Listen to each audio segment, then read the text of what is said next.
Okay, so now that we are done with features of business environment, now is the time to study about its importance. So let me tell you my personal opinion. What is the main importance of business environment analysis? It helps us to analyzing the strength, weakness, opportunities, and threats. It's a very popular key term which you will study in your BCom honors or BCom curriculum also. Strength, weakness, opportunity, threats analysis. It's also known as SWOT analysis. So it is the main reason that we study about business environment. So we need to study about our company's strengths, our weaknesses, the opportunities that are awaiting us, and the threats which might arise in future. So threats should be converted into opportunities. That if someone else is trying to enter the same industry as you are into, so you should take it as an opportunity of a change, that if someone else is entering, then you should do a changeover so that you can also survive, or at least you should be able to survive, or but mere survival is not enough. You should also make policies for making sure that you earn a good amount of profit. So the very first importance of knowing about your environment is that it helps us to it helps you to find out the opportunities and getting the first mover advantage, right? Maruti उद्योग company किसने start करी थी? Indian government ने। उनको पता था कि India में ज़्यादातर लोग मिडिल क्लास वाले हैं, गाड़ी नहीं खरीद पाएंगे, तो उन्होंने मारुति 800 निकाली and it became very popular. So they took first mover advantage. Tata Nano भी टाटा कंपनी ने निकाली, first mover advantage. 1 lakh rupees में कोई कार उस टाइम पे नहीं आती थी, they took the first mover advantage.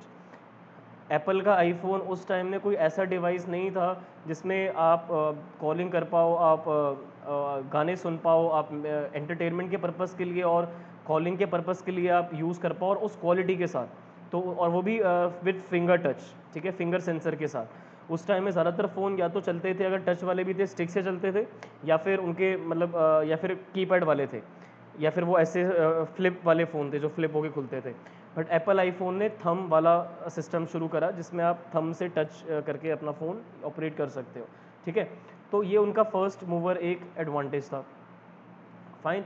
ऐसे ही ऊबर की कैब्स सबने सुनी है, ऊबर वालों ने भी फर्स्ट मूवर एडवांटेज उठाया। उनको समझ में आया कि अगर कहीं कोई पर्सन फंस जाएगा तो उसको भाई कार तो चाहिए ही होगी कहीं जाने के लिए ना, सेफ्टी के लिए भी, तो इसलिए उन्होंने ऊबर इन्वेंट करा, है ना, ऊबर उन्होंने फाइंड आउट करा। तो अपॉर्चुनिटीज़ बेसिकली एक्सटर्नल ट्रेंड्स हैं जो इन्वायरमेंट में चेंजेस आते रहते हैं, और आप उसको यूज़ करके अपनी परफॉर्मेंस को इम्प्रूव कर सकते हो।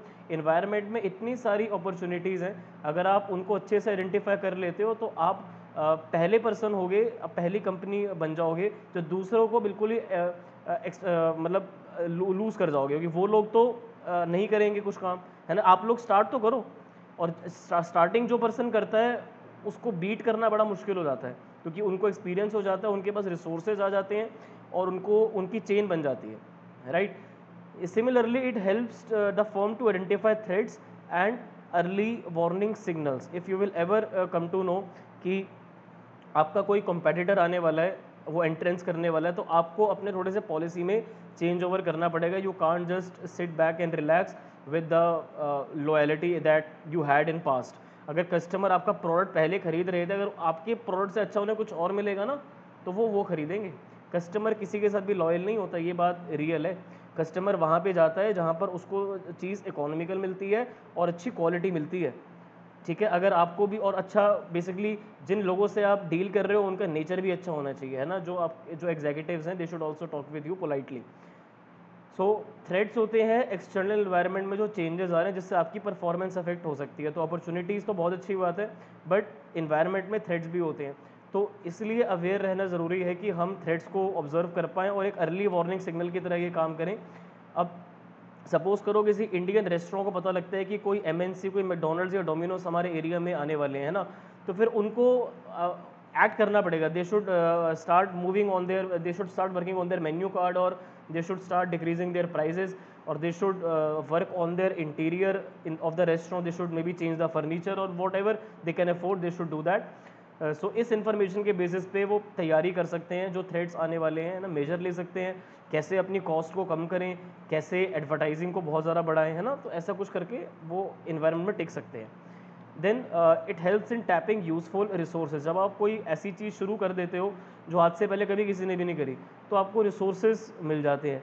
अब आज के टाइम में स्विगी ने इतने ज़्यादा रेस्टोरेंट से पार्टनरशिप कर रखी है, इतनी क्लाउड चेन से कर रखी है जहाँ पर आप जाके नहीं खा सकते बट वो होम डिलीवरी करते हैं। ठीक है, आजकल इतने सारे रेस्टोरेंट्स हैं जो क्लाउड किचन का काम करते हैं। अब क्लाउड किचन का कॉन्सेप्ट ये कहते हैं कि आप वहाँ फर्नीचर नहीं है बैठने के लिए, बस किचन है और ऑनलाइन फूड डिलीवरी का सिस्टम है ना। तो स्विगी ने बहुत जगह यहाँ बात मतलब रखी हुई है, उन्होंने कोलैबोरेशन करा हुआ है। तो उन्होंने ये रिसोर्स को टैप कर लिया उन्होंने, क्योंकि उनसे पहले जोमेटो की एंट्री उनसे काफ़ी पहले हुई थी। Zomato was very famous before Swiggy, और Zomato is present in so many countries, but Swiggy is only present in India. But still जो दोनों का रेवेन्यू है वो काफ़ी हद तक सेम है, क्योंकि स्विगी ने रिसोर्सेज को अच्छे से टैप करा। जो भी उनके डिलीवरी बॉयज़ हैं और जो भी रेस्टोरेंट्स हैं, उन्होंने अच्छे से सबके साथ कोलैबोरेशन बना के रखा। फाइन। सिमिलरली अगर आपको कोई बिजनेस शुरू करा आपने, जैसे कि माइक्रोसॉफ्ट, जब बिल गेट्स ने जब when Bill Gates started Microsoft, so they tap the most useful resources कि कैसे सॉफ्टवेयर बनाया जाएगा, कैसे मतलब ऑपरेटिंग सिस्टम को बनाया जाएगा, क्या उसमें रिसोर्सेज लगेंगे, कितना कॉपर लगेगा, कितना आयरन लगेगा, कितने बाकी मेटल लगेंगे, ठीक है, बनाने में, है ना, विंडोज़ का सॉफ्टवेयर। तो उन्होंने वो रिसोर्सेज टैप कर लिए। फाइन। तो जब भी आप कुछ नया काम स्टार्ट करते हो तो आपको रिसोर्सेज मिल जाते हैं उसको स्टार्ट करने के लिए, और उन्हीं के साथ आप आगे बिजनेस को एक्सपेंड करते हो। तो इन्वायरमेंट में रिसोर्सेज चाहिए होते हैं आपको बिजनेस को चलाने के लिए। कोई भी काम करने के लिए आपको रिसोर्सेज चाहिए होते हैं, पैसे चाहिए, मशीन चाहिए, रॉ मटेरियल चाहिए, इलेक्ट्रिसिटी चाहिए, पानी चाहिए, लेबर चाहिए।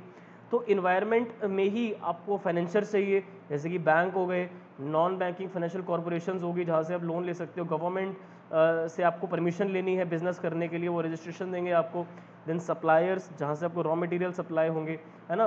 तो आपको यहाँ से सब रिलेशन बना के चलने पड़ते हैं, सब जगह पे आपको कॉन्ट्रैक्ट साइनिंग होती है जब जाके आप रिसोर्सेज को टैप कर पाते हो। बिजनेस एंटरप्राइजेज जो है वो इन्वायरमेंट में आउटपुट देती है और गवर्नमेंट को टैक्सेस देती है, और जो भी लोन लिया होता है उस पर रिटर्न देना होता है, और अगर इन्वेस्टमेंट ली हुई है, इन्वेस्टर्स ने इन्वेस्टमेंट करी है तो उनको डिविडेंड देना होता है। फाइन। तो एंटरप्राइज इन्वायरमेंट पर डिपेंडेंट है इनपुट्स के लिए, है ना। तो ये देखो, इसीलिए उनको पॉलिसीज़ भी ऐसी बनानी चाहिए कि जो रिसोर्सेज है वो उनको अच्छे से ट्रांसफॉर्म करे जैसा इन्वायरमेंट को रिक्वायरमेंट है ना। अगर एक बिजनेस वो चीज़ें प्रोवाइड करता है जो वो कर सकता है, तो ज़रूरी नहीं है कि वो हर कोई खरीदेगा। बट अगर एक बिजनेस ऐसा प्रोडक्ट क्रिएट कर देता है जो हर कोई विलफुली एक्सेप्ट करेगा, तो इन्वायरमेंट का ऑब्जेक्टिव पूरा हो जाएगा कि हाँ, जो लोग काम करने के लिए आ रहे हैं ऑर्गेनाइजेशन में, जितने पैसे यूज़ करे गए हैं, जो मार्केटिंग करी गई है वो सही जगह पर यूज़ करी गई है ना। तो इन्वायरमेंट को अगर अच्छे से समझा जाएगा तो आप रिसोर्सेज को काफ़ी अच्छे से यूज़ कर पाओगे, है ना। और आप इन्वायरमेंट के साथ जो चेंजेस आ रहे हैं उनके साथ आप कोप अप तभी कर पाओगे जब आपको उसके बारे में पता होगा। अगर किसी को पता ही नहीं होगा कि बाहर लॉकडाउन लग गया तो वो तो अपनी शॉप खोल के बैठ जाएगा, उसको चलान कट जाएगा, राइट। पुलिस वाले आ जाएंगे, उसको चलान कट कर देंगे। तो देखो, मैं बहुत जनरल एग्जांपल ले रहा हूँ, थोड़ा सरकास्टिक एग्जांपल ले रहा हूँ, ठीक है, इतना भी कोई डम नहीं होता by the way, but I am just taking an example कि इन्वायरमेंट के बारे में नॉलेज होनी बहुत ज़्यादा इंपॉर्टेंट है।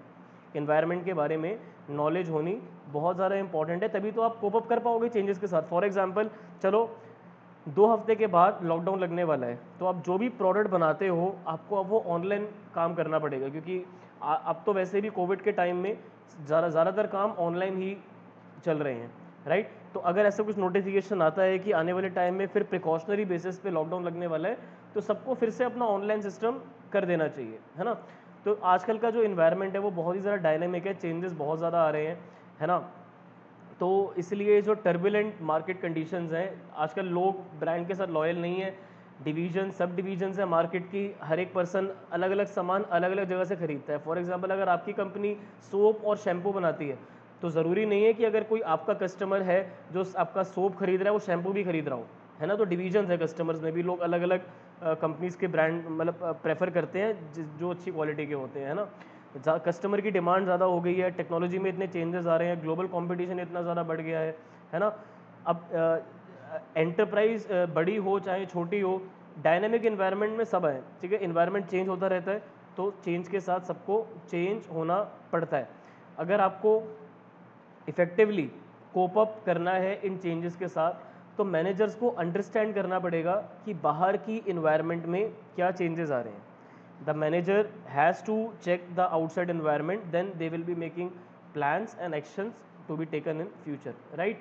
देखो, जब इन्वायरमेंट को स्टडी कर लेते हो उसके हिसाब से फिर आगे प्लानिंग करते हो। जब आप इन्वायरमेंट को स्टडी कर लेते हो कि लोग इस चीज़ की डिमांड करने वाले हैं, या फिर इस प्रोडक्ट में गवर्नमेंट टैक्स कम करने वाली है, या फिर लोन बैंक्स काफ़ी कम इंटरेस्ट रेट्स पे देने वाले हैं, तो फिर आप उसके हिसाब से पॉलिसी आगे फ्रेम करते हो जो भी बनाना होता है आपको। सो इन्वायरमेंट जो है उसमें अपॉर्चुनिटीज़ भी हैं, थ्रेट्स भी हैं, तो फिर हमें एनालिसिस करना पड़ता है फ्यूचर का, जो हमें गाइड करे पॉलिसी बनाने के लिए, है ना। अब मार्केट में कुछ नए लोग शायद एंट्री करने वाले हैं, अपना जो सामान आप बना रहे हो वो सेम प्रोडक्ट दूसरे लोग भी बनाने वाले हैं अपने स्टाइल में, है ना, कंपटीशन बढ़ जाएगा। तो अब सोचना पड़ेगा कि इस सिचुएशन को कैसे डील करेंगे, है ना। आप आगे चल के जो भी बिजनेस करोगे या फिर कहीं जॉब करोगे, तो फिर अगर आपको पता लगता है कि आपसे मिलता जुलता प्रोडक्ट कोई दूसरी कंपनी इंट्रोड्यूस करने वाली है और काफ़ी मिलता है वो आपके ब्रांड से, तो आप क्या कोई एक्शन नहीं लोगे? आप कुछ तो एक्शन लोगे ना। आप कुछ ऐसी एडवर्टीजमेंट ज़्यादा करोगे, लोगों के माइंड में अवेयरनेस डालोगे ताकि वो लॉयल और ज़्यादा हो, एंड कुछ ऑफर्स निकालोगे जिससे लोग आपका प्रोडक्ट परचेज करना कॉन्टिन्यूड रखें। It helps in improving performance. जब आपको पता लगता है कि इन्वायरमेंट में ये चेंजेस आने वाले हैं, तो उसके हिसाब से प्लानिंग करते हो, ठीक है। तो तभी तो पता लगेगा कि आपकी डिसीजन से फ़ायदा होने वाला है भी या नहीं। काफ़ी स्टडीज़ ने ये देखा है कि अगर आप इन्वायरमेंट को स्टडी करते हुए चलते हो तो आपको काफ़ी बेनिफिट्स होते हैं, राइट। तो इसीलिए जो एंटरप्राइजेज उनको कॉन्टीन्यूसली मॉनिटर करना चाहिए, बाहर इन्वायरमेंट में क्या चेंजेस आ रहे हैं, उसके हिसाब से उनको अडॉप्ट करनी चाहिए नई पॉलिसीज़, नई प्रैक्टिसेस, जिससे वो अपनी परफॉर्मेंस को इम्प्रूव कर पाएँ और वो सक्सेसफुल चलते रहें, राइट, उनको दिक्कत नहीं आए। अगर हमें पता होगा कि टैक्स किस रेट से चेंज हो रहा है, प्रोडक्शन कॉस्ट किस रेट से चेंज हो सकती है ना, हो सकता है कि इलेक्ट्रिसिटी के बिल बढ़ने वाले हैं, या फिर लेबर ज़्यादा वेजेस डिमांड करने वाले हैं, रॉ मटेरियल्स महंगे होने वाले हैं, तो फिर हम प्राइसिंग उसके हिसाब से चेंज एडवांस में करके रख सकते हैं कि अगर ऐसा हो जाता है तो हम प्राइस मॉडल अपना चेंज कर देंगे। तो बिजनेस एनवायरनमेंट की इंपॉर्टेंस को नेग्लेक्ट नहीं करा जा सकता। It is actually very important for every organisation to study about the environment in detail, both in I will talk in general terms. It's important to study about internal environment also, कि आपके जो employees हैं, managers हैं, directors हैं, workers हैं, वो कैसे काम कर रहे हैं। And at the same time it's also very important for you to analyse the external environment, कि आपके कस्टमर आपका प्रोडक्ट खरीद रहे हैं या नहीं, आपके सप्लायर्स आपको टाइम से सप्लाई कर रहे हैं प्रोडक्ट्स या नहीं, आई मीन रॉ मटेरियल्स, आपके डिस्ट्रीब्यूटर्स आपसे टाइम से सामान खरीद रहे हैं या नहीं, एंड आप जो बाहर लोगों का इन्वायरमेंट में चेंज, सोशल इन्वायरमेंट क्या चल रहा है, इकोनॉमिक इन्वायरमेंट क्या चल रहा है, पॉलिटिकल इन्वायरमेंट क्या चल रहा है, तो इस सब का एनालिसिस करके चलोगे तो फिर बिजनेस में बहुत कम चांसेस है कि आप फेल होगे, बिकॉज आपको पता होगा कि कब क्या एक्शन लेना है। तो अपने प्रेमिसेस पहले से ही रखे हुए हैं कि अगर ये प्रॉब्लम होगी तो उसका सोल्यूशन हम ये लेके चलेंगे, then you can continuously improve. And the acronym to remember it is RC टोपी। सो रिसोर्सेज को आप टैप कर पाओगे, कोप कर पाओगे आप चेंजेस के साथ, ठीक है, थ्रेड्स को आइडेंटिफाई कर पाओगे, अपॉर्चुनिटीज़ को आइडेंटिफाई कर पाओगे, पॉलिसीज़ बना पाओगे और इम्प्रूव कर पाओगे अपनी परफॉर्मेंस को। These are the importance of studying business environment.